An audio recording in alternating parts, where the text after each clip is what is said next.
আজকের প্রথম খবরটা হলো তিব্বতে ভূমিকম্পে মৃতের সংখ্যা বেড়ে দাঁড়ালো 126, আহত অন্তত 200 জন। তিব্বতে ভূমিকম্পে মৃতের সংখ্যা বেড়ে দাঁড়ালো 126 জনে, আহত অন্তত 200 জন।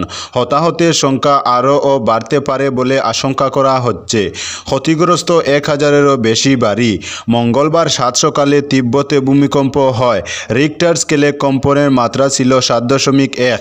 ন্যাশনাল সেন্টার ফর সিসমোলজির দেওয়া তথ্য অনুযায়ী ভূমিকম্পের কেন্দ্রস্থল ছিল নেপালের লবুচে থেকে 90 কিলোমিটার উত্তর পূর্বে, তিব্বতের শিগাতোসে থেকে 34 কিলোমিটার দূরে ও ভূপৃষ্ঠের 10 কিলোমিটার গভীরে। এই এলাকা ভূমিকম্প প্রবণ। প্রায়ই এখানে ভারতীয় ও ইউরেশীয় প্লেটের সংঘর্ষে কম্পন হয়। আজকের পরবর্তী খবরটি হলো সুস্মিতার হাত ছাড়লেন সজল সহ 58 জন, যোগ কংগ্রেসে। সাংসদ সুস্মিতা দেবের হাত ছাড়লেন জেলা তৃণমূল কংগ্রেসের সাধারণ সম্পাদক সজল বণিক সহ 58 জন। মঙ্গলবার এআইসিসির সম্পাদক পৃথ্বীরাজ ষাটের উপস্থিতিতে তৃণমূল কংগ্রেস ছেড়ে গড়ে ফিরলেন তারা। এদিন শিলচর ইন্দিরা ভবনে আয়োজিত এক বিশাল সভায় তৃণমূল কংগ্রেস ত্যাগ করে দলে ফিরে আসা সবাইকে আনুষ্ঠানিকভাবে দলে স্বাগত জানানো হয়। যোগদানকারীদের মধ্যে ছিলেন সজল বণিক ছাড়াও জেলা সম্পাদক মঞ্জুর আহমেদ লস্কর, দলের শিলচর টাউন কমিটির সভাপতি আলোক আচার্য, তৃণমূলের জেলা যুব সভাপতি অনুপম পাল। তাদের সম্মানের সঙ্গে দলে বরণ করেন এআইসিসির সম্পাদক পৃথ্বীরাজ ষাটে। যোগদান কর্মসূচি আগে শিলচর জেলা কংগ্রেসের সকল স্তরের কর্মীদের সঙ্গে নিয়ে দলের সাংগঠনিক সভা অনুষ্ঠিত হয়। সভা শেষে বক্তব্য রাখতে গিয়ে ষাটে জানান, বিগত দিনে যারা কংগ্রেস ছেড়ে তৃণমূলে গিয়েছিলেন তাদের পুনরায় গড় ওয়াপসিতে জেলা স্তরে দলকে আরও শক্তিশালী করবে। আসন্ন পঞ্চায়েত ও পৌর নিগমের নির্বাচন সহ 2026 সালের বিধানসভা নির্বাচনকে সামনে রেখে দলের প্রত্যেক কর্মী গুরুত্ব সহকারে কাজ করবেন বলে আশা প্রকাশ করেছেন তিনি। আজকের পরবর্তী খবরটি হলো জোট গঠনের আগে নিজেদের শক্তিশালী করতে গুরুত্ব এআইসিসির সম্পাদকের। বিধানসভা নির্বাচনে জোট গঠনের চেয়ে কংগ্রেস নিজের সংগঠন জোরদার করার উপরই এখন বিশেষ গুরুত্ব দিচ্ছে। মঙ্গলবার শিলচরে বরিষ্ঠ সাংবাদিকদের সঙ্গে আলাপচারিতায় দলের কৌশলের কথা প্রকাশ করেন এআইসিসির সম্পাদক পৃথ্বীরাজ প্রভাকর ষাটে। তিনি বলেন, উপযুক্ত সময়ে জোট গঠনের তুড়জোড় হবে, তখন দেখা যাবে কাদের সঙ্গে নিয়ে এগোবে কংগ্রেস। তবে এখন আমরা নিজেরা শক্তিশালী হয়ে উঠতে চাই। বিজেপি দল এবং হিমন্ত বিশ্ব শর্মার সরকারের সমালোচনা করে ষাটে বলেন, এরা ভয়ভীতি দেখিয়ে সরকারের টিকে থাকতে চায়, প্রশাসনকে নির্লজ্জভাবে ব্যবহার করছে, এরা নির্বাচন কমিশনকে অপ্রভাবিত করে নিয়েছে বলে মন্তব্য করেন এআইসিসি নেতা। তাই বলে তারা ভয় পেয়ে ময়দান ছেড়ে দেবেন এমনটা ভাবার কারণ নেই। ষাটের দাবি, বরং এসবের দরুন কংগ্রেস আরও বেশি সংগঠিত হওয়ার সুযোগ পাচ্ছে।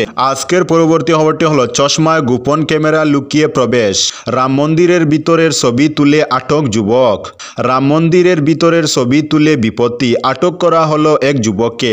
গত 1 বছরে দেশের অন্যতম গন্তব্যে পরিণত হয়েছে অযোধ্যার রাম মন্দির। সেখানে বাইরে থেকে ছবি তোলা গেলেও ভিতরে ছবি তোলায় নিষেধাজ্ঞা রয়েছে। সেখানে একাধিক নিরাপত্তা বেষ্টনী পার করে চশমার মধ্যে ক্যামেরা লুকিয়ে রাম মন্দিরের ভিতরের ছবি তুলে ফেলেন এক যুবক, আর তাতেই বিপত্তি। মন্দিরের নিরাপত্তার দায়িত্বে থাকা পুলিশ জানিয়েছে, গুজরাটের বদোদরার বাসিন্দা জয়কুমার সম্প্রতি রাম মন্দির দর্শনে আসেন। তার চশমায় লাগানো ছিল ক্যামেরা। আপাত দৃষ্টিতে তা দেখে বোঝার উপায় ছিল না। এর ফলেই মন্দিরের একাধিক নিরাপত্তা বেষ্টনী ডিঙ্গিয়ে যেতে পারেন তিনি। মন্দিরের ভিতরে ঢুকে গোপন ক্যামেরায় ছবি রেকর্ড করতে শুরু করেন। তবে এক সময় ধরা পড়ে যান। চশমা পরীক্ষা করে দেখা যায় সেটিতে 12 মেগাপিক্সেলের ক্যামেরা লাগানো রয়েছে। এআই ভয়েস কমান্ডের মাধ্যমে ক্যামেরাটিকে নিয়ন্ত্রণ করা যায়।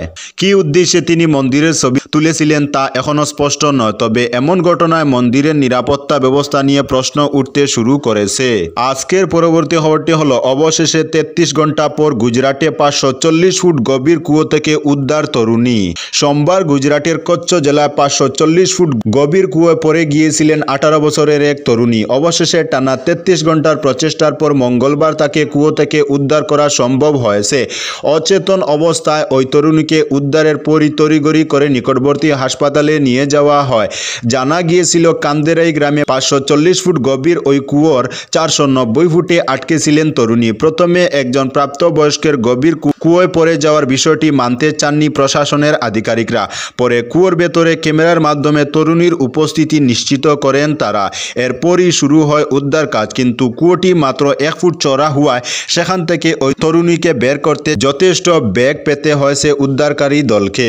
আজকের পরবর্তী খবরটি হলো 4 বছরে সর্বনিম্ন হতে চলেছে জিডিপি বৃদ্ধির হার, কেন্দ্রের রিপোর্টে ইঙ্গিত। ভারতের জিডিপি বৃদ্ধির হার নিয়ে আশঙ্কার কথা উঠে এলো কেন্দ্রীয় সরকারের দেওয়া পরিসংখ্যানে, যাতে দেখা যাচ্ছে তাতে গত 4 বছরে এবার সর্বনিম্ন হতে চলেছে জিডিপি বৃদ্ধির হার। চলতি অর্থবর্ষে অর্থাৎ 2024-25 জিডিপি বৃদ্ধির হার দাঁড়াতে পারে 6.4%। এমনটা যদি সত্যি হয় তাহলে কোভিড পরবর্তী সময়ে সবথেকে কম দাঁড়াবে জিডিপির হার। গত অর্থবর্ষে আর্থিক বৃদ্ধির হার 8.2% ছিল, 2021-22 অর্থবর্ষে ছিল 6.6%, আর 2022-23 অর্থবর্ষে সেটা 7% টেকেছিল। আজকের পরবর্তী খবরটি হলো জাতীয় সড়ক সুরক্ষা মাসে কালাইনে বিনামূল্যে চক্ষু পরীক্ষা শিবির। জাতীয় সড়ক সুরক্ষা মাস উপলক্ষে কাছাড় জেলার কালাইনে চালক ও সহকারীদের জন্য আয়োজিত বিনামূল্যে চক্ষু পরীক্ষা শিবির সড়ক নিরাপত্তার প্রয়োজনীয়তা নিয়ে সচেতনতা বৃদ্ধিতে এক উল্লেখযোগ্য পদক্ষেপ হিসেবে গ্রহণ করা হয়েছে। কাছাড় জেলা পরিবহন অফিস এবং নেতাজি ছাত্র যুব সংঘের যৌথ উদ্যোগে সোমবার এলি ড্রাইভিং স্কুল প্রাঙ্গণে অনুষ্ঠিত এই শিবিরটিতে অংশগ্রহণকারীদের ভিড় ছিল চোখে পড়ার মতো।